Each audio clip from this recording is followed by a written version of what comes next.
তোর মন্দির জলে যত্ন করে একলা রাখতাম, তোর হাসি মুখে ছবি দেখা দুঃখ পোষাইতাম, তুই কাঁদলে পরে কেমন করে হারাইয়া যাইতাম, তোর মনের খাঁচায় যত্ন কইরা দিলাম তোরে ঠাই, এখন তোর মনেতে আমার জন্য কোনো জায়গা নাই। ওরে আদর কইরা পিঞ্জুরাতে পোষা পাখি রে, তুই যারে যা উইরা যারে অন্য খাঁচাতে,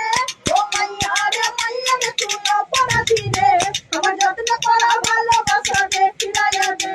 আমার অনুগতের সাথে খেলার অধিকার দিলাকে, মানে তুই বড় অপরাধী, তোর ক্ষমা নাই রে। তোর চুল পালানো একটা নজর দেখিতে গাইতাম, আমি টিফিনেরও টাকা জমাইয়া দেখি নিতাম, আর রাইতের পরে লজ্জা দিয়া গান লিখিতাম, আমার সেই গানেরও সুরে সুরে খুঁজিয়া লইতাম, এখন দেখলো একা সময়গুলো কাটাই কেমনে, এত ভালোবাসার পরেও আমার কমতি ছিল রে, তোর গাইতে আমার জন্য পোকা কানে কানে কই, তুই দেখালে রে